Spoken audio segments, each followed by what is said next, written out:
¿En qué vía metabólica generamos NADH? ¿Qué parte?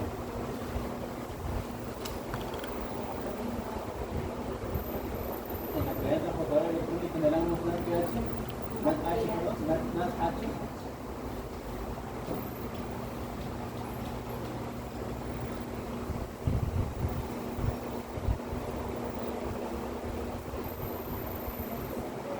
¿Ciclo de Krebs?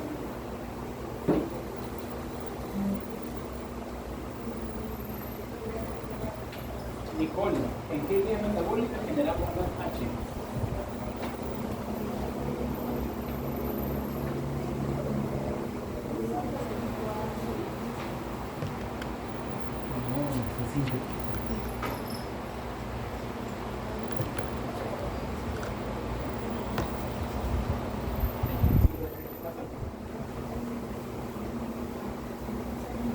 Sintetizando NADH. ¿Dónde más? Ciclo ya. ¿Dónde? ¿En qué vía metabólica sintetizamos NADH? Ciclo de Krebs, en la conversión de piruvato a acetil-CoA y La glucólisis. en la glucólisis. ¿Sí? ¿En dónde más que hemos visto ahora último? ¿En qué vía metabólica? ¿Vía de la pentosa fosfato? Vías. ¿No eran solamente los tres? Las tres. Glucólisis, acetil-CoA, piruvato y ciclo de Krebs. Y en la beta oxidación que generamos, Ah, también NADH. H y FAT-H, ¿no? Ya. Entonces, ¿en qué parte nosotros eliminamos el CO2? ¿O se genera CO2? En el ciclo de Krebs. ¿Dónde más?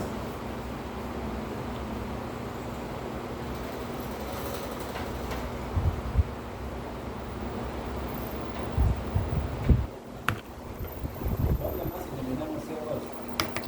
También la transportadora de electrones. ¿No?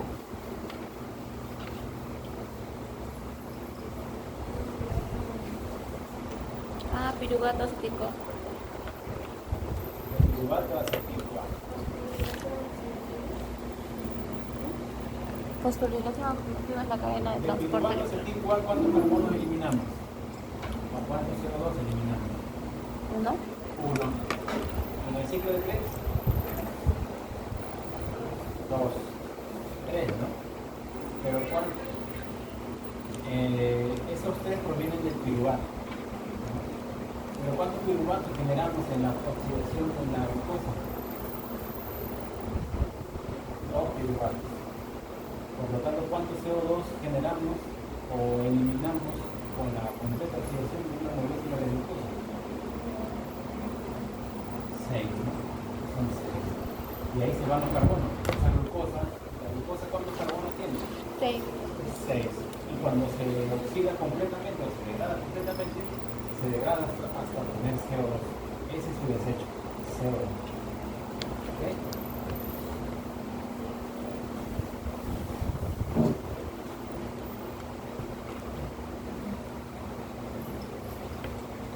La pregunta era, el NADH que se genera en la glucólisis, ¿en dónde se elimina si hay presencia de oxígeno?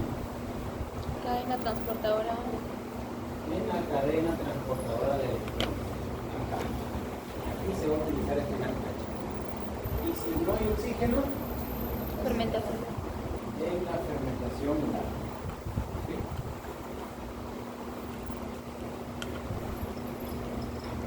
Recuerden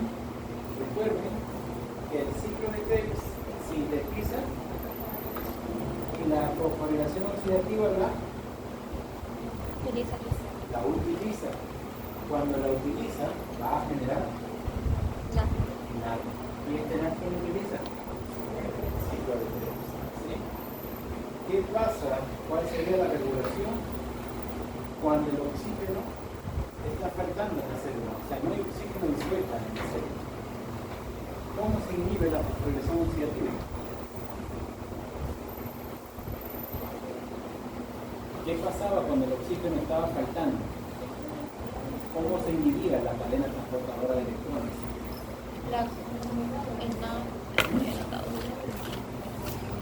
Las proteínas estaban acumulando electrones y se mantenían ahí excitados, ¿no? Se mantenían excitados y no podían transportar los electrones. Entonces, esa acumulación de electrones en las proteínas hacía de que el NADH ya no pueda ser utilizado. Porque este NADH, además de sufrir de generar una reducción, también transportaba electrones al complejo proteico. Pero el complejo proteico ya tenía electrones, ya no podía recibir más. Por lo tanto, el NADH no se podía utilizar. Por lo tanto, este NADH subía su concentración. Como subía su concentración, el NAD bajaba. Como baja la concentración, hay menos disponibilidad de que se pueda hacer ciclo de Krebs. Y ahí está el enlace de regulación entre estas dos vías metabólicas, con la falta de oxígeno.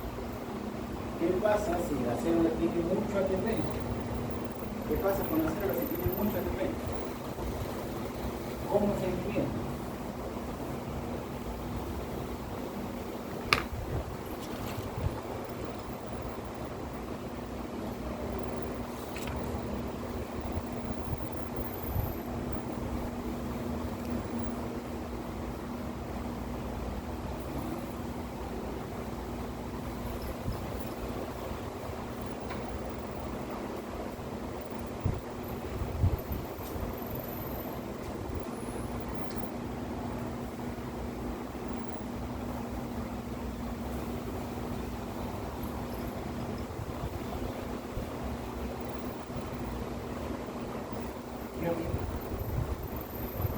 ¿De qué manera se influía cuando se estaba acumulando demasiada energía en la célula? Los superóxidos. Estoy adivinando.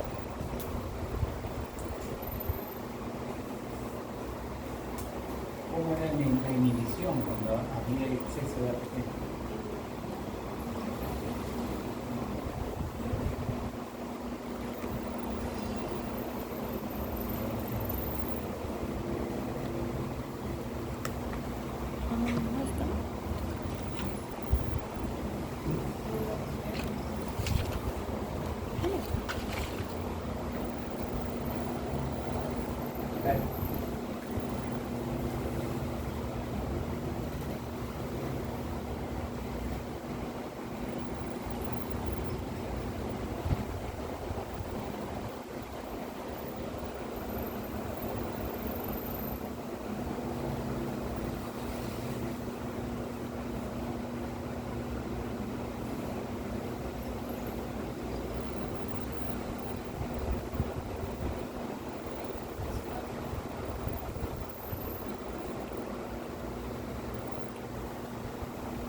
La ATP sin casa.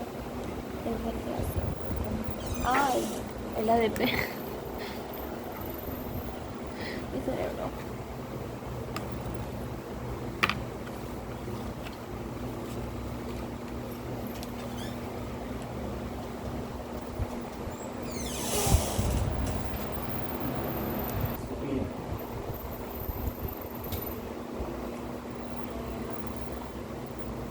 ¿Qué pasaba si el contenido de energía de molécula química se concentraba en la célula?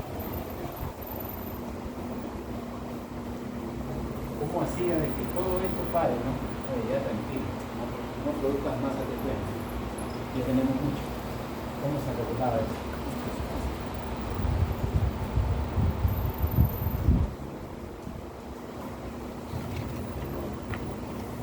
Recuerden, ¿cuál es el sustrato?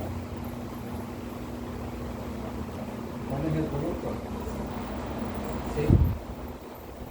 Acumulación de producto inhibe. ¿A quién inhibe?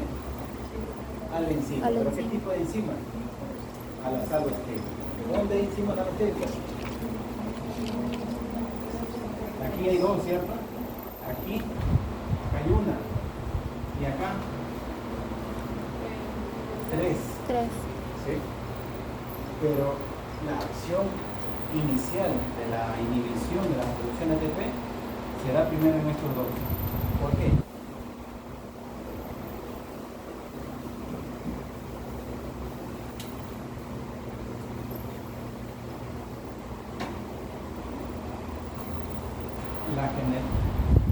La inhibición inicial de la producción de ATP se da en el 1 y en el 2 acá. ¿Por qué?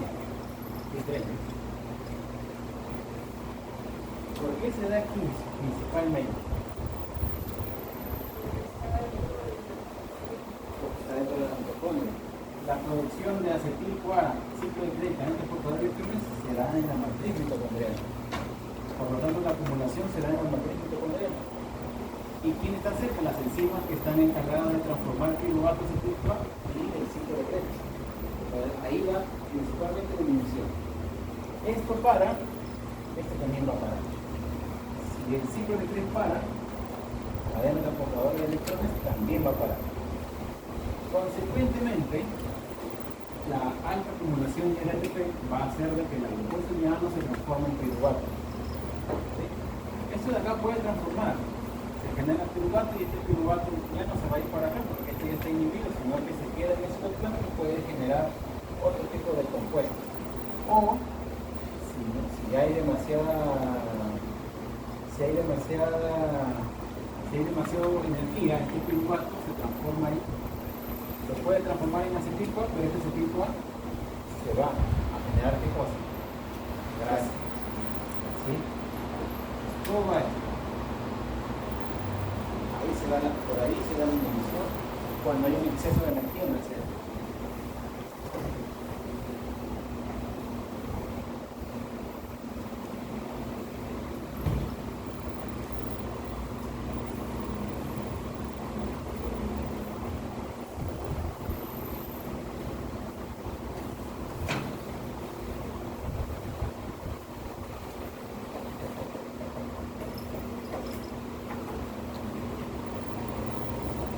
Que se tiene que saber sí o sí.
Ven que aquí el ATP es algún inhibidor. ¿Cuál es su activador? El ADP. Porque el ADP le dice a la célula que no tiene energía. Entonces la acumulación del ADP hace de que se genere ciclo de Krebs para que pueda sintetizar ATP, ¿no? En la cadena transportadora de electrones. Hay una presencia esta enzima. La piruvato residuogenasa, la bicicleta residuogenasa, la bicicleta residuogenasa.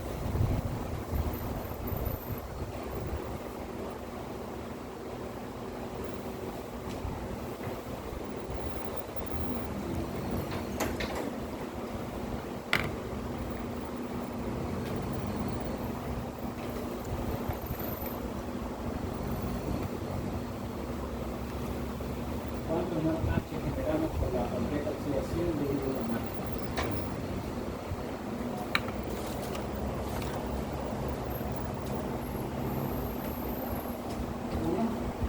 ¿Un más H? ¿Qué es una de más?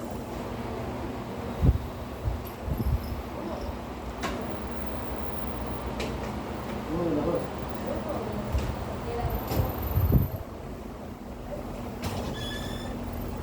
¿Cuánto más H generamos en la completa oxidación de hidrogenasa?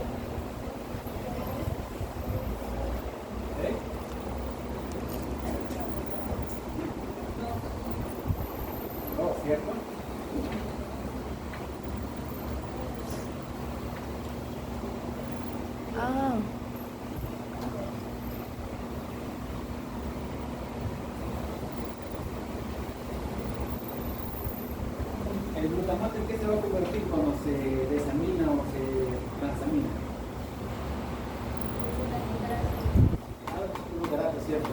Y ahí entonces esto de aquí, ¿qué va a generar? H. Luego que genera ATP y GTP. Luego, Dos ¿cuánto natache, H genera? dos, ¿Cuánto fue H? uno, ¿Cuánto es ATP? En la alanina, ¿cuántos H se generan? cuatro, 4. ¿Cuánto fue H? 1. ¿Cuánto ATP? uno. Hoy que me responde.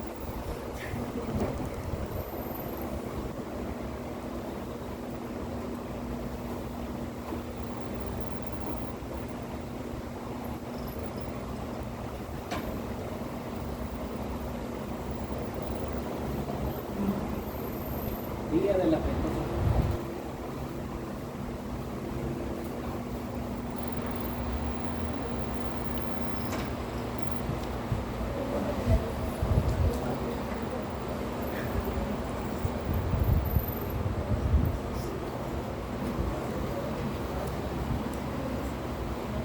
En la vía de la pentosa fosfato, nosotros iniciamos con la glucosa 6-fosfato, ¿cierto? Esta glucosa 6-fosfato se inicia la primera fase, que es la fase oxidativa. En la primera fase oxidativa se hace uso de esta enzima, la glucosa 6-fosfato deshidrogenasa, que vino en el quiz. Esta enzima va a oxidar, se va a oxidar a esta molécula, y esta molécula en ATP se va a... Si esta se oxida, esta se... Activa. Si esta se oxida, esta se... Reduce. Se reduce. Forma reducida. Forma oxidada. ¿Ok? Por eso es deshidrogenasa.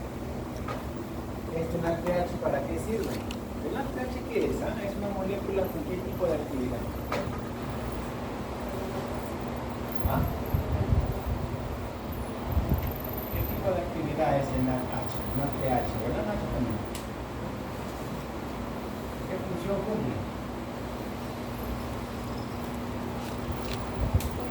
¿Qué pasa cuando una molécula tiene la capacidad de poder donar electrones? Perdón, de donar refiere y de donar protones.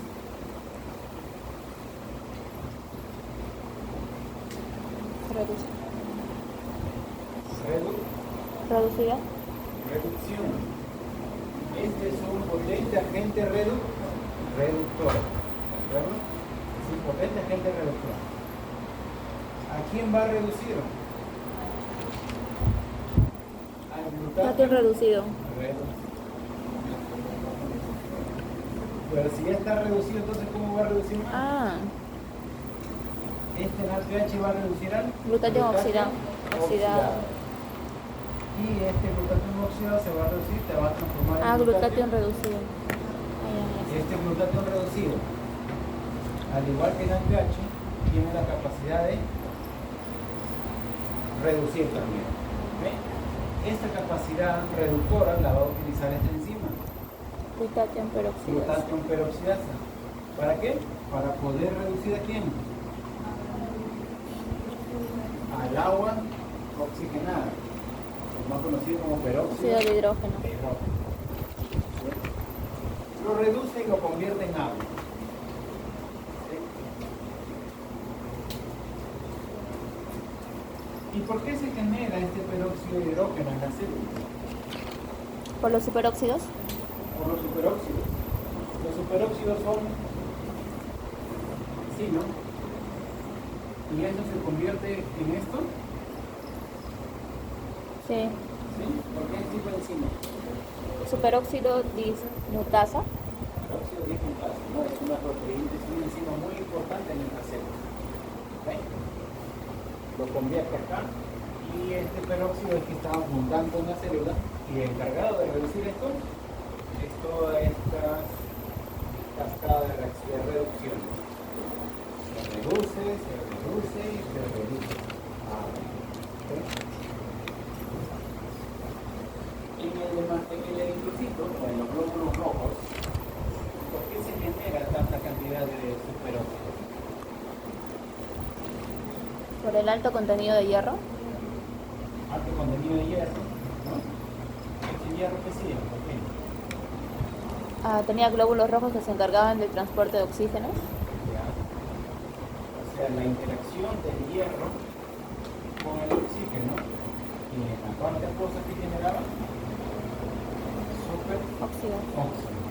Bueno, ese superóxido posteriormente se iba a convertir en peróxido por la enzima superóxido de dismutasa y este peróxido abundaba en la célula de los glóbulos rojos.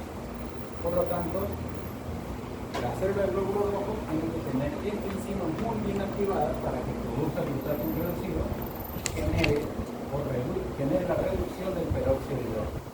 ¿Okay? ¿Qué causan los peróxidos en la célula? A la anemia hemolítica. Rosa. Este en inglés. Especies reactivas y de oxígeno. ¿Okay? En español nosotros lo encontramos así, ¿no? Eros. Especies reactivas de oxígeno. ¿Okay?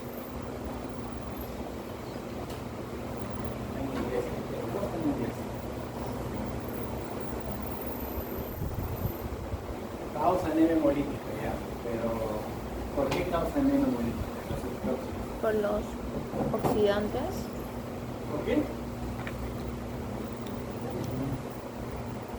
Por los ¿Por superóxidos. qué se genera la anemia hemolítica?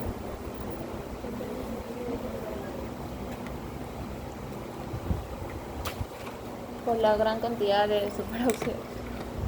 La gran cantidad de oxidantes. Sí. ¿Qué genera esos oxidantes?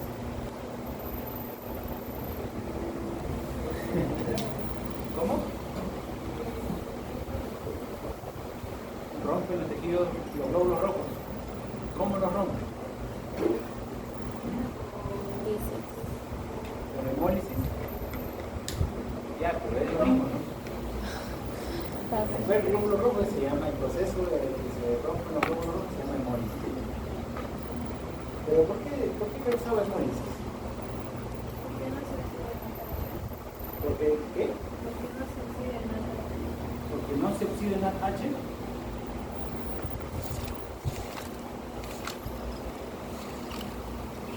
¿Qué dice?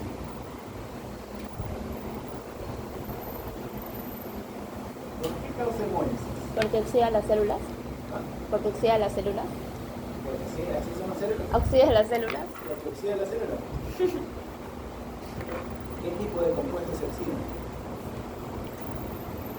Los lípidos y Los proteínas. lípidos y las proteínas, ¿cierto? Y los lípidos, ¿qué lípidos son los encargados de estar en la membrana celular? ¿Triglicéridos? Fosfolípidos. Los fosfolípidos. Muchos fosfolípidos se van a oxidar, generando de que la fluidez que tiene esta membrana no sea la adecuada. Las proteínas que están en la membrana celular que cumplen funciones enzimáticas tampoco van a regresar. Entonces hay una inestabilidad en la membrana celular muy elevada.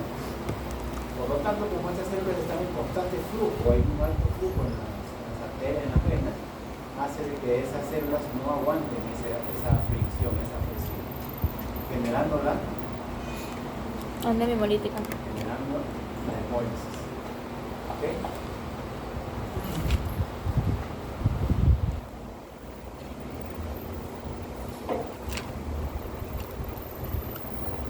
¿Se acuerdan en la síntesis de ácidos grasos que se necesitaba?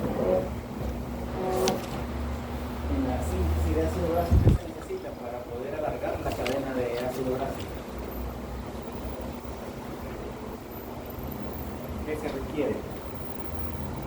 Para poder alargar NADH. NADPH. NADPH. ¿Y el NADPH dónde se sintetiza? ¿O dónde se obtiene? En la vía de la pentosa fosfata. ¿Okay? Ahí se obtiene. Por eso que acá dice biosíntesis de ácidos grasos, biosíntesis de colesterol también. biosíntesis de neurotransmisores que son de naturaleza lipídica, biosíntesis de nucleótidos también. Esto sí lo vamos a ver después. Y también sirve para poder reducir algunos compuestos de actividad oxidante. ¿Okay?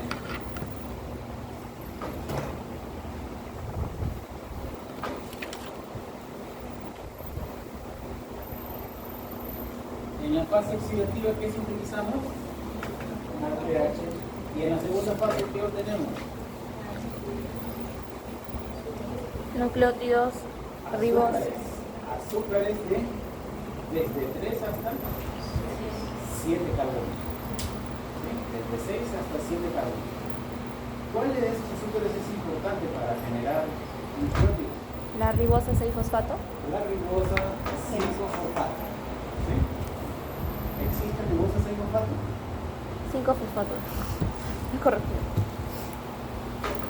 ¿Y le existirán una No, ribosa 6-fosfato? porque son de 5 carbonos. Son de 5 carbonos. ¿Existirá un gliceraldehído 4-fosfato? No, ¿por qué? Porque el gliceraldehído tiene 3 carbonos. Ok. En la segunda fase entonces de la vía de la función de fosfato hay un flujo reversible, ¿no? Podemos generar intermediarios de la glucólisis, pero también podemos generar un intermediario para la síntesis de nucleótidos.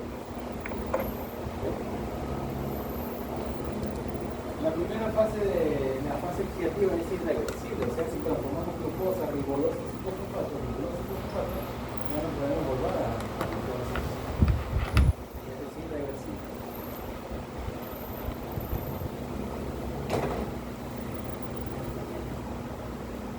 En la fase oxidativa nosotros tenemos dos partes que generamos en NADPH. Y la enzima principal, o la enzima encargada de regular la vía de la fosfato, en la primera fase es esta enzima, después de fosfato de deshidrogenasa. ¿Qué pasa si había una deficiencia de glucosa y fosfato de deshidrogenasa? No se podría generar el NADP. No se podría generar NADPH. Por lo tanto, no se podría reducir a los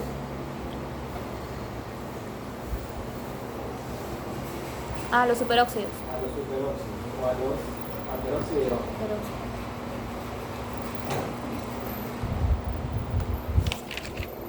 Vamos a seguir.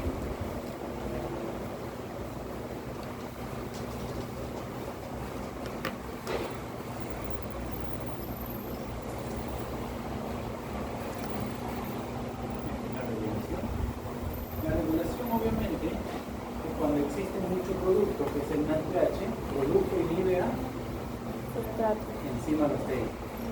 Cuando hay mucho NADPH, por lo tanto va Inhibir a la a inhibirse. enzima. Bueno. Este tipo de regulación es lo que pasa acá, ¿no? Dice, se necesita más ribosa que NADPH. ¿Qué quiere decir? Que el NADPH se encuentra en exceso, de repente no se necesita simplemente. Pero si está en exceso, este NADPH, ¿qué va a hacer? Va a inhibir a Va la a inhibir a la primera fase de la vía de la glucosa 6-fosfato. Como se inhibe, no hay inhibición. No hay primera fase. Porque posiblemente este NADPH está inhibiendo esa reacción o esa vía. Pero se necesita ribosa 5-fosfato, entonces lo que se va a tener que hacer es La primera fase. utilizar los intermediarios de la glucólisis para poder obtener ribosa 5-fosfato. ¿Okay? O sea, tiene que realizar la segunda fase de interconversión de azúcares, pero la reversa.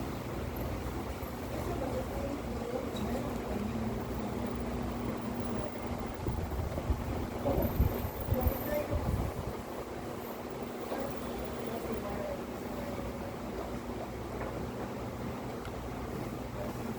Había uno de las AMD o algo así, esa parte no estudié.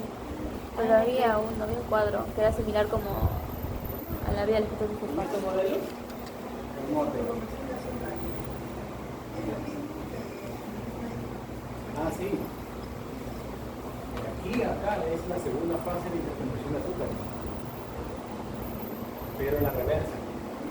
¿Sí? En la interconversión de azúcares nosotros empezamos de la ribulosa y generamos fructosa 6-fosfato y gliceraldehído 6-fosfato.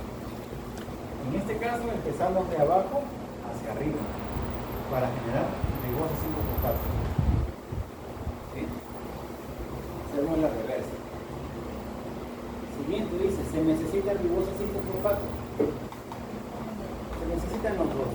Como se necesita más pH, fase oxidativa, y como se necesita ribosa, esta rigurosa lo convertimos a hiperconversión. y ahí cesa. Por lo tanto, la segunda fase solo casi no se va a hacer, no solamente va a haber un cambio, porque la segunda fase trata de interconversión de azúcar. Aquí no hay interconversión de azúcar, solo hay una conversión de la ribulosa a una ribosa. Bueno, ya no va a haber interconversión de azúcar.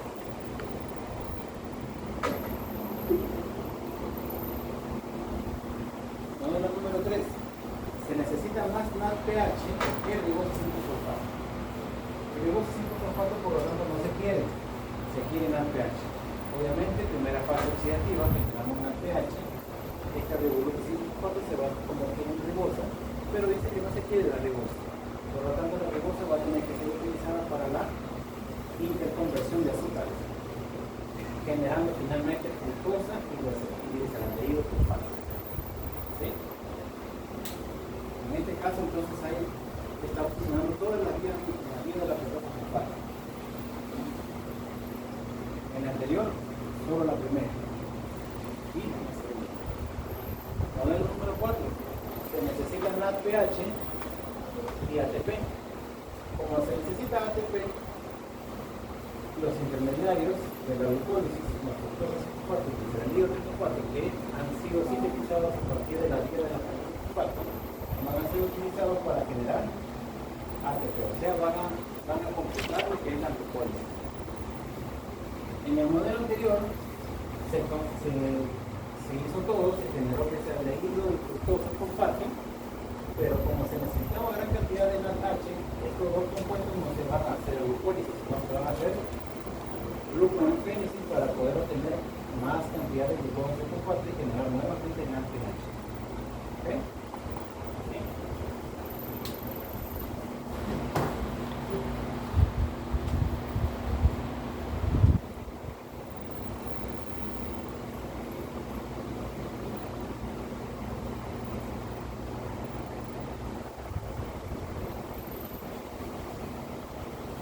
Metabolismo de lípidos.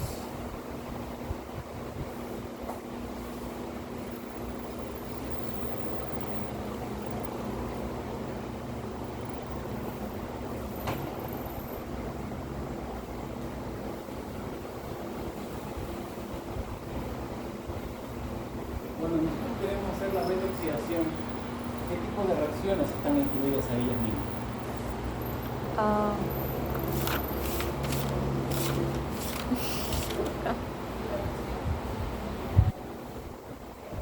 Condensación y ruptura. Otra oxidación. Un rompimiento de la molécula, ¿no? Ionizante, ¿no? ¿Sí?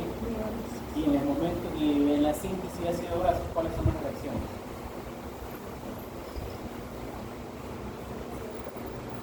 ¿Se oxidan? No.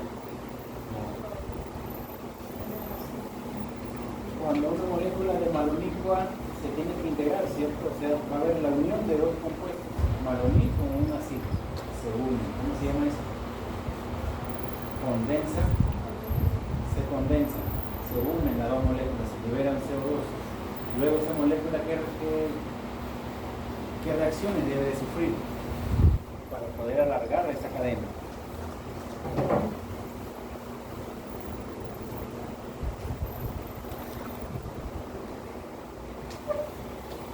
Si en la degradación realizamos oxidación, en la síntesis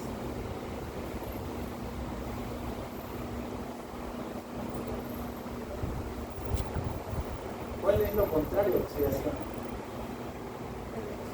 Reducción. Entonces, si en la degradación es oxidación, en la síntesis, reducción. Se va a pasar por un proceso de condensación, un proceso de reducción. El siguiente proceso que sería, si en la degradación es una hidratación, en la síntesis sería una deshidratación, todo lo contrario. Y de ahí, finalmente, otra reducción. Y de esa manera nosotros alargamos la cadena de ácido graso. En la síntesis de ácido graso, nosotros ¿qué consumimos? En la síntesis nosotros utilizamos malonil-CoA para integrarse, ¿cierto? Pero en el proceso de reducción, ¿qué se requiere?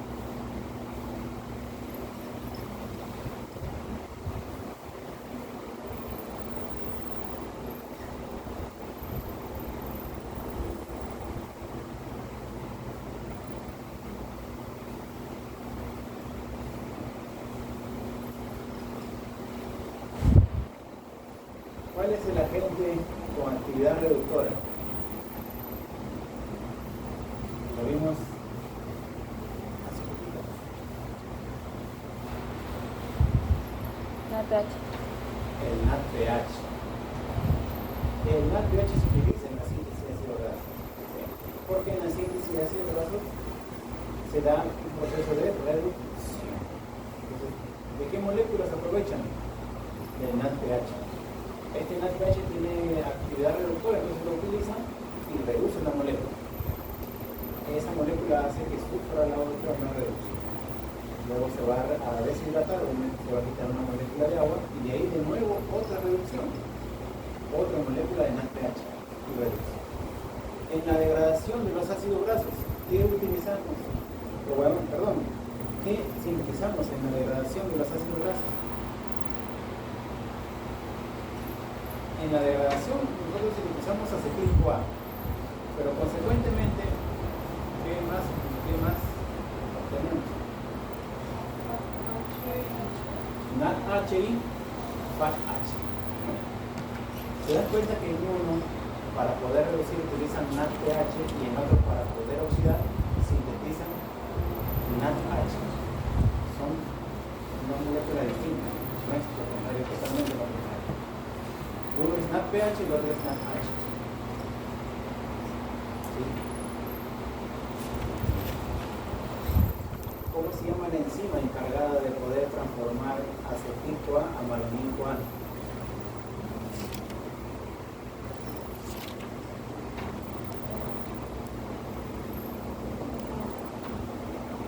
¿Por quién es activada esa enzima? Por la insulina. ¿Por qué? A ver, razonemos. Cuando nosotros consumimos un exceso de alimentos, estamos haciendo de que la glucosa y que las grasas ingresen a nuestro torrente sanguíneo. Cuando aumenta la cantidad de glucosa en nuestra sangre, ¿qué hormona secreta nuestro páncreas? La insulina. ¿Sí? Está presente la insulina ahí cuando hay alto contenido de glucosa. Cuando hay alto contenido de glucosa, la insulina es encargada de hacer pasar la glucosa a las células para poder disminuir la glucosa en el torrente sanguíneo y haya un equilibrio. Entonces, como consecuencia, vamos a hacer de que la glucosa se acumule en nuestras células. Se va a acumular. Y esa acumulación hace de que los músculos empiecen a utilizarlo o a almacenarlo como glucógeno. Pero como hay mucha glucosa, esa glucosa tiene que ser almacenada de otra forma, que no es de glucógeno, sino de grasa. Para convertirse en grasa, esa glucosa se tiene que transformar en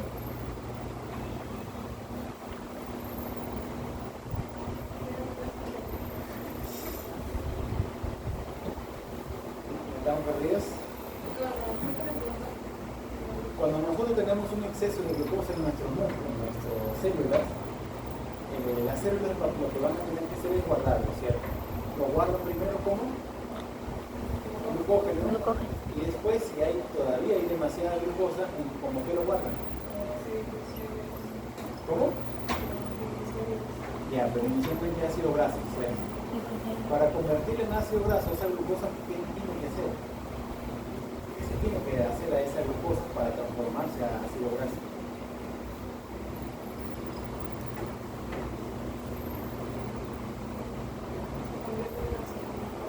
Se convierte en acetil-CoA, ¿no? Hace glucólisis, reacción intermediaria entre piruvato acetil-CoA, se convierte en acetil-CoA. Ese acetil-CoA, ¿qué va a hacer? Hace una pseudociclo de Krebs, se transforma en citrato, y este citrato sale de la mitocondria, se va al citosol.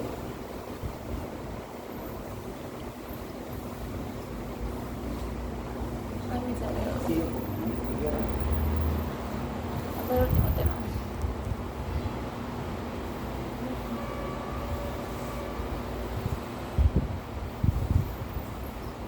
acá miren. Allá, mitocondria. Se nos está acumulando el acetil-CoA. Ese acetil-CoA hace una pseudociclo de Krebs, generando citrato. Pero como hay mucha energía, las enzimas alostéricas del ciclo de Krebs están inhibidas. Por lo tanto, no se va a completar el ciclo de Krebs. Lo que va a hacer es que ese citrato sale de la mitocondria, se va al citoplasma, y este citrato va a sufrir un rompimiento de su molécula generando acetil-CoA y hexalacetato. Este hexalacetato se transforma en piruvato y el piruvato nuevamente vuelve a la mitocondria. Ahí se va regenerando, sin el mediador metabólico del ciclo de Krebs. Este acetil-CoA tiene que ser transformado en malonil-CoA por la acetil-CoA carboxilasa. ¿Sí? Porque el malonil-CoA es importante para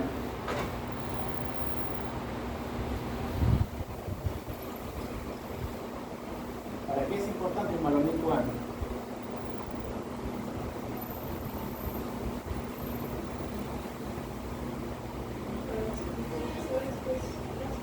Para alargar la cadena de ácido graso, para alargar. Es importante para poder alargar la cadena de ácido graso.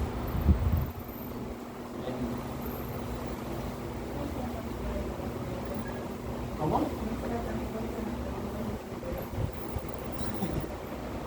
Sí, profesor, por favor. Mi cerebro.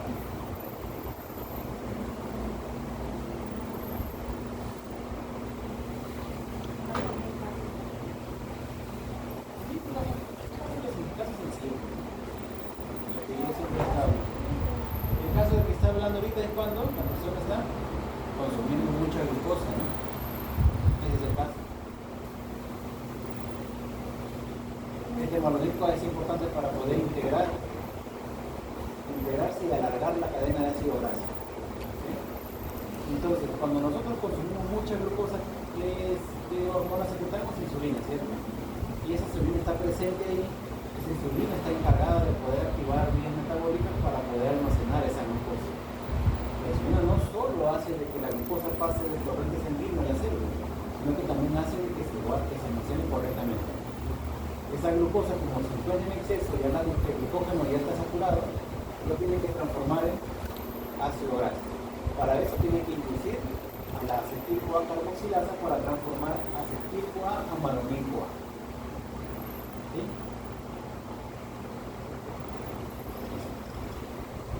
Además va a activar a la, ¿cómo se llama la enzima que sintetiza ácido graso? Ácido graso sintasa. Ácido graso sintasa. El ácido graso sintasa es un complejo proteico que tiene muchas actividades. En la síntesis de ácidos grasos, ¿qué reacciones se requerían? Condensación, reducción, deshidratación y otra reducción. Todas esas 4 reacciones lo realiza la ácido graso sintasa. ¿Sí? Todo esto hace esa enzima.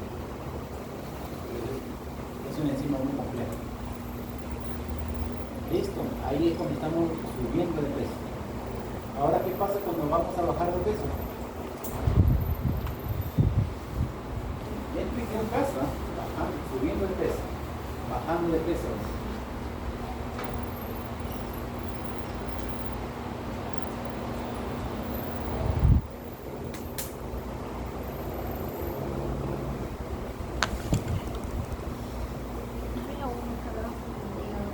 Este es el caso de bajando de peso.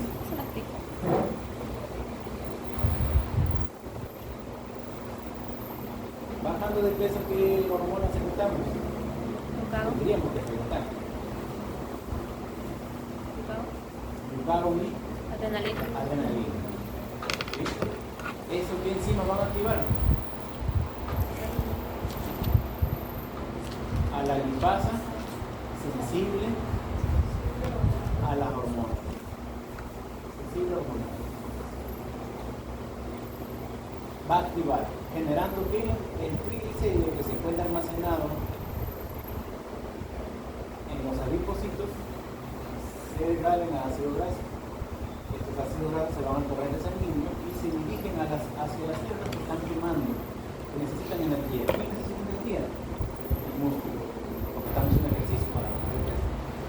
El músculo hace de que ese ácido graso que le está llegando lo transporta a la mitocondria, y en la mitocondria sucede lo que es la beta, oxidación, ciclo de Krebs y cadena transportadora de beta. ¿Sí? Cuando estamos subiendo de peso, lo que habíamos explicado era la síntesis de ácidos grasos, ¿cierto? Estos ácidos grasos que se han sintetizado en otro tipo de tejidos también, por ejemplo el músculo también puede sintetizar ácidos grasos, y también lo elimina el torrente sanguíneo y eso se va al tejido adiposo. ¿Sí? O lo otro es que el hígado transporte los triglicéridos y el colesterol por las lipoproteínas y lo lleva al tejido adiposo, y el tejido adiposo los almacena. Lo vuelve a constituir como triglicéridos y lo almacena como triglicéridos y colesterol esterificado. Vamos a seguir en el paso de que estamos subiendo el peso.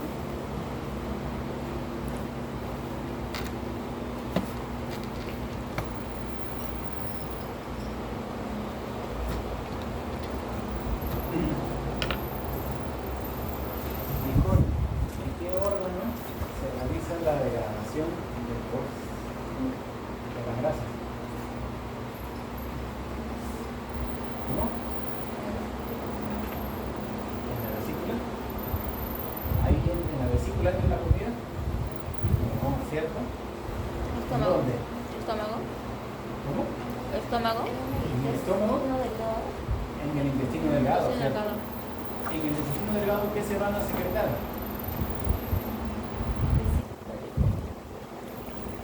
O sea, todo el órgano primero por el enzimas.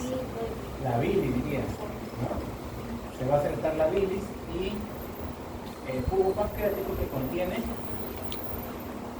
la lipasa salival.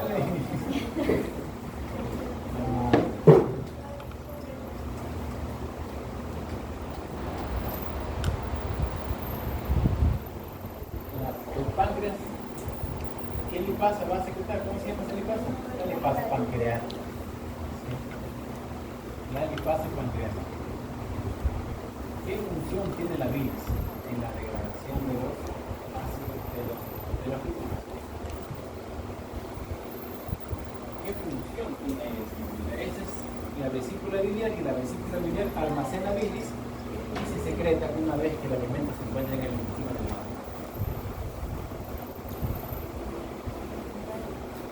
Se secreta. ¿Ya la bilis qué hace? ¿Cuál es su función de la bilis en el alimento? Va a emulsificar. ¿Qué es emulsificar, Bexelé?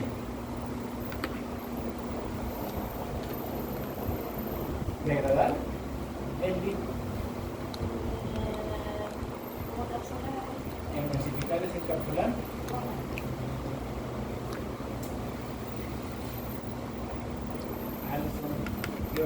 ¿Va a liberar algo? ¿Va a liberar algo? Jugo.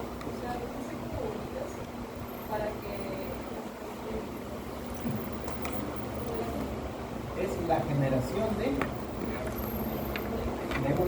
pequeñas grasas o de gotitas de grasas más pequeñas y estabilizar, o sea, mantenerlos emulsificados constantemente. Sí, pero primero, o sea, los otros primero, la bilis también tiene compuestos para poder. Tenemos una bola de grasa grande, la bilis hace que se disgregue y luego, una vez que se generan estas pequeñas bolitas, los componentes de la bilis hacen que los encapsule y los mantenga estables. Hace de que la emulsificación, la generación de esas pequeñas gotitas se mantengan estables. O O sea que esa bombita de grasa no se vuelvan a fusionar. ¿Sí? Entonces la bilis acelera la degradación de los lípidos. ¿Sí? Va a acelerar. ¿Por qué? Porque va a hacer de que las grasas estén mucho más disponibles para la lipasa pancreática. Va a estar mucho más disponible.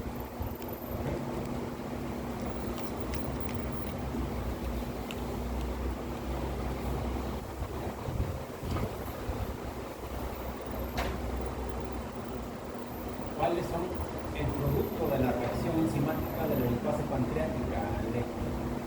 ¿Cuál es el producto de la reacción de la lipasa pancreática? Ácidos grasos, ¿sí? Debe ser. Y monoglicéridos. ¿Sí? O el nombre más perfecto sería 2-monoacilglicéridos. Los monoglicéridos están bien, pero no especifican. No se especifica dónde está unido el ácido graso. El monoglicérido que se obtiene, obviamente, es una molécula de glicerol unida a un ácido graso. Este ácido graso, ¿en qué número de carbono se encuentra unido a la molécula de glicerol? Al número 2, ¿no? Está al medio. ¿Listo?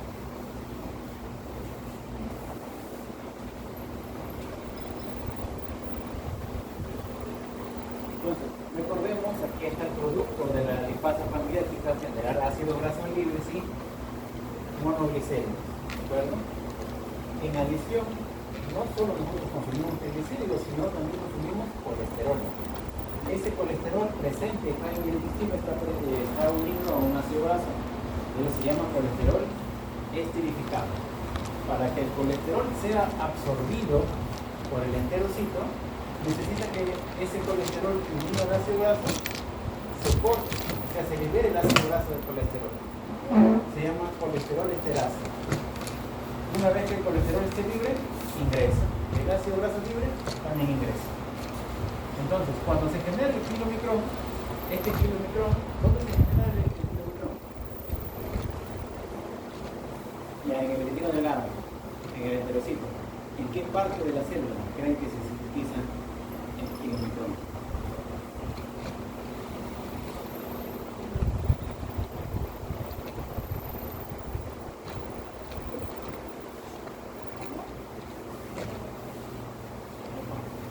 Parte de la célula creen que se sintetizan los kilomicrones.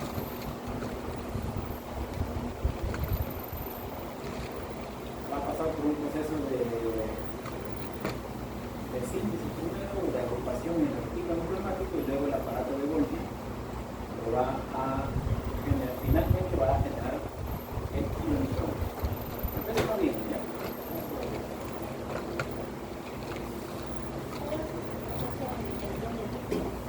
Proceso de digestión de líquidos.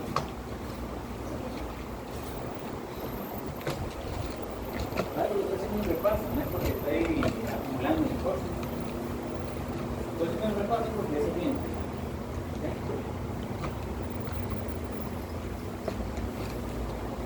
Ok.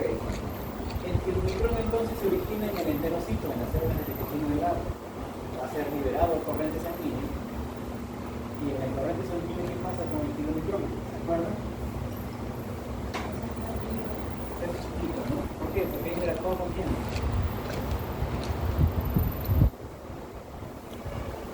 ¿Con quién ha interactuado ese kilomicrón?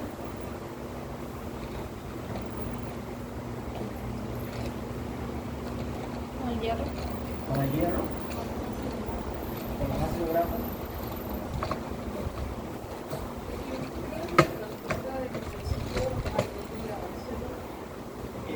Es aquella lipoproteína que transporta triglicéridos y colesterol, ¿sí? Y lo va a transportar del hígado, perdón, del intestino delgado, finalmente hacia el hígado, es su destino final. Pero por el camino va a tener que dejar un poco de triglicéridos y colesterol. ¿A dónde lo deja? Por ahí, en el paradero.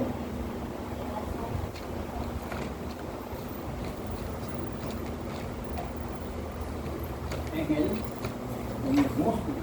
No de más. Hay otro tejido importante.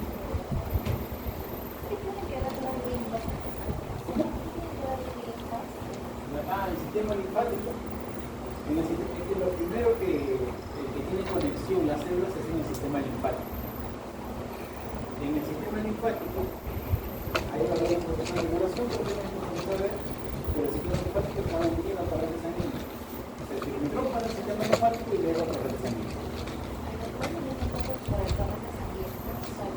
Sí, no. Ahí vamos a pasar otro tipo de regulaciones, pero ya vamos a explicar las cosas. Ahí. Kilómetro, torrente sanguínea. ¿Okay? Voy a cambiar tu imagen.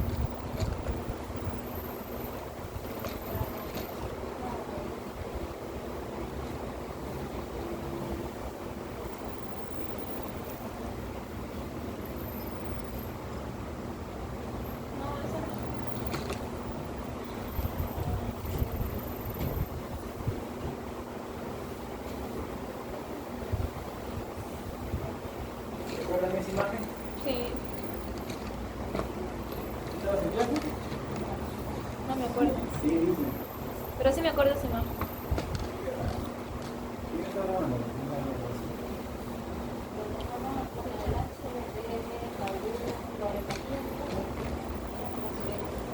En el intestino delgado, ¿qué se sintetizaba?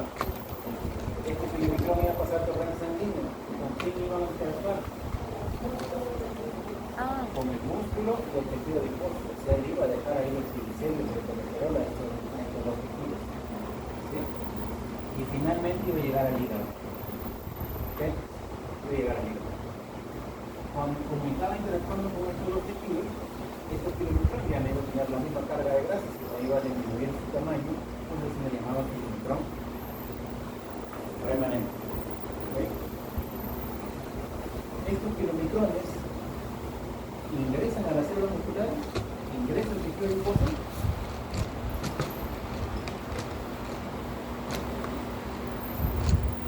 Los kilómetrones ingresan a los tejidos, ingresan a la célula, sí. o sea, forman una endocitosis cuadrada,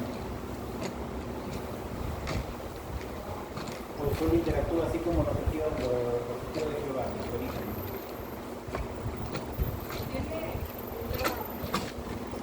Nadie de ahí, nadie te quiere probar. Nadie te quiere probar.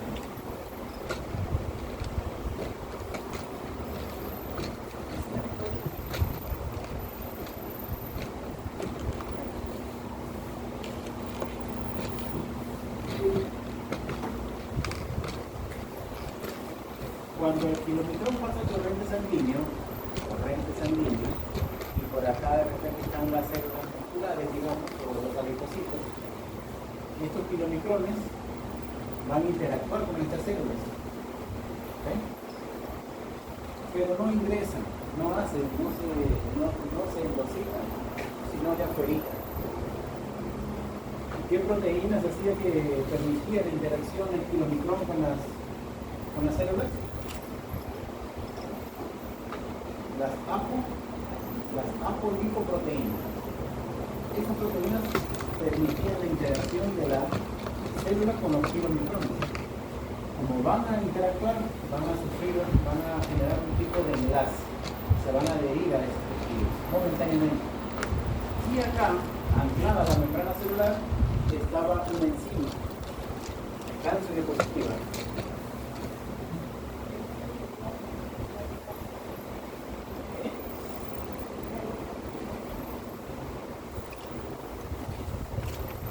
La lipoproteína lipasa. ¿Sí? Esta enzima, esta lipasa, lipoproteína lipasa, esta enzima se encuentra aquí, anclada en la membrana. Esta lipoproteína lipasa que se encuentra aquí, ¿qué es lo que va a generar? Acá tenemos el kilomicrón, acá tenemos las células, aquí está interactuando con las apolipoproteínas y con las proteínas que se encuentran ancladas en la membrana celular, en el tejido adiposo muscular. Y por aquí está la enzima lipoproteína lipasa. ¿Qué es lo que va a hacer esta enzima? Va a tomar los triglicéridos y el colesterol esterificado y los va a degradar en ácidos grasos y en monoglicéridos. Lo degrada. Y la célula, una vez que detecta estos ácidos grasos y monoglicéridos, los hace pasar. ¿De acuerdo? ¿Sí? Eso es lo que va a hacer. Entonces, la lipasa se encuentra ahí. La degradación de triglicéridos se da afuera de la célula y luego los hace ingresar. Los ácidos grasos y los monoglicéridos. ¿De acuerdo? Hay otra enzima por acá que degrada el colesterol, lo corta con el ácido graso y el colesterol también ingresa. ¿Sí? El colesterol ingresa. La enzima que estamos hablando y de que va a venir en el examen es de la lipoproteína lipasa. ¿La única enzima? ¿Qué va a venir? Bueno, estos procesos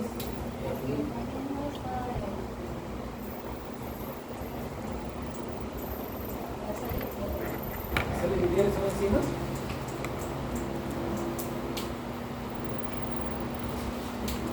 ¿Cuántas preguntas tiene el examen, profesor? Bastante. ¿Pero cuántas son bastantes? Son 9, una pregunta está dividida en 4, una está en 2, 9, casi todas están en 2. Según la rúbrica de este tema viene creo que 7 puntos.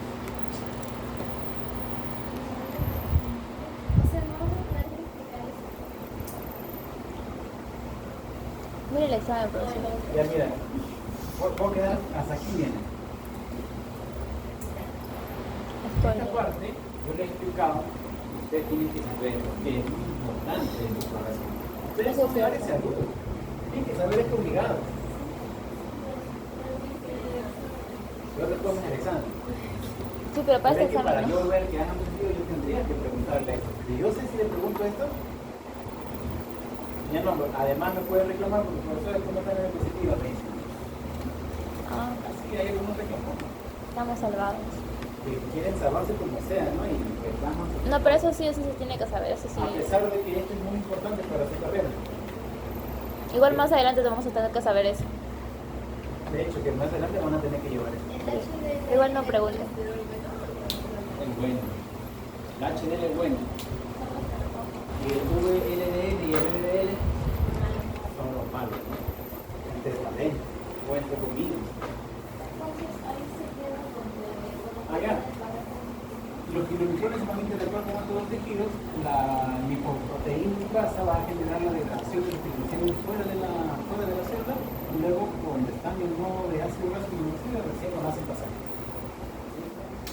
Y ahí entonces en el tejido muscular estos ácidos grasos van a ser generados para energía y en el tejido adiposo este ácido graso y monoglicéridos se van a convertir en triglicéridos nuevamente porque se tienen que almacenar.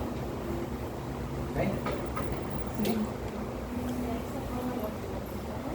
¿Cómo? Y luego los kilomicrones están ahí interactuando con estos dos tejidos y una vez que cabe ya el tiempo, no me da media hora, no sé cuánto tiempo sería, y hay otro tipo de mecanismo que hace de que estas apolipoproteínas se desprendan. ¿Ven? Ya, pero esos son otro tipo de regulación.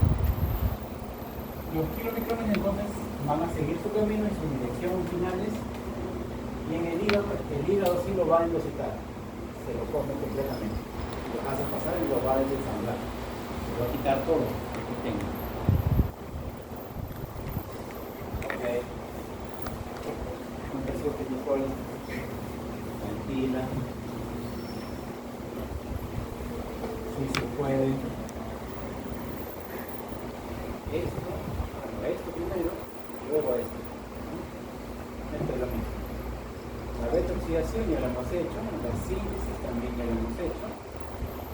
Ahí está pasando esta parte.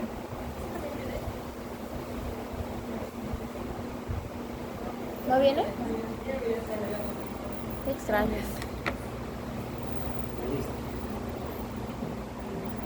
Bueno, el tercero transportador de electrones, ¿cierto? En el ciclo de Krebs, ¿nosotros qué utilizamos? Nat, ¿Y qué sintetizamos? Natach. ¿Qué eliminamos? ¿También? Dióxido de Dióxido de carbono. carbono. CO2, ¿cierto? Y finalmente, ¿qué utilizamos acá? Glucosa, ¿cierto? Ujú. En la cadena transportadora de electrones, ¿qué generamos? ATP, ATP. ¿Qué gastamos? NADH. NADH. Pasamos a lo que es la fotosíntesis. En la fotosíntesis, ¿la planta qué utiliza?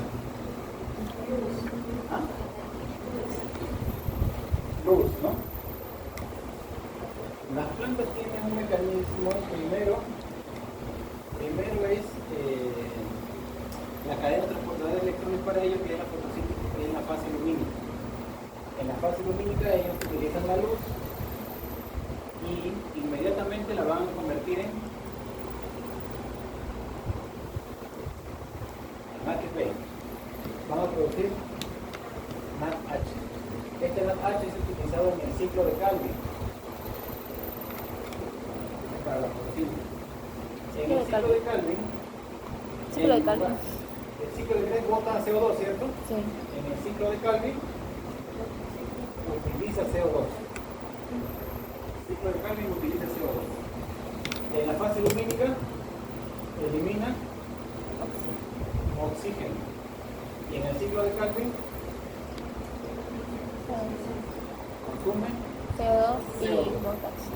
En el ciclo de Krebs elimina. CO2. Ciclo de Calvin consume. Cadena transportadora de electrones necesita. Oxígeno. En la fase lumínica libera. Oxígeno. ¿Ves que es lo contrario? Es lo contrario. Nosotros botamos CO2, la planta lo utiliza, bota oxígeno. Nosotros consumimos ese oxígeno. Y así. ¿No?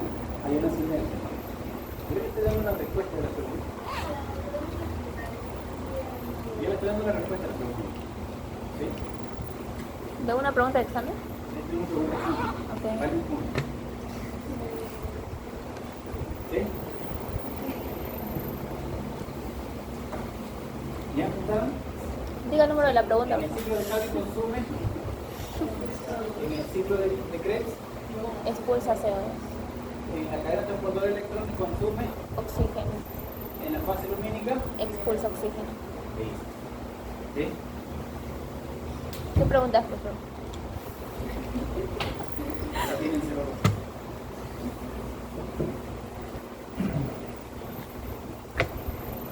Profesor, ¿y por qué en el examen no pone el título del tema y la pregunta? Porque en otros exámenes se pone el título del tema y luego va la pregunta. Oye, cuando tú vas a ver un paciente, y el paciente tiene que ir con todos los posibles. Para que tú solamente digas, ay, ya tengo que. No, pero tienes que pensar todo lo que se estudia. No, o sea, el nombre del tema. El nombre del tema y vi la pregunta. Porque es que en todos los exámenes siempre viene así. ¿Ah, sí? Está en la rúbrica. No lo ponga atrás, no lo ponga al último, ¿por qué no lo pone ahí el título del tema, la pregunta, el título del tema, la pregunta? Explicación. Para saber qué explicar. Eso sí, profesor. Si has estudiado, sabes. Se confunde.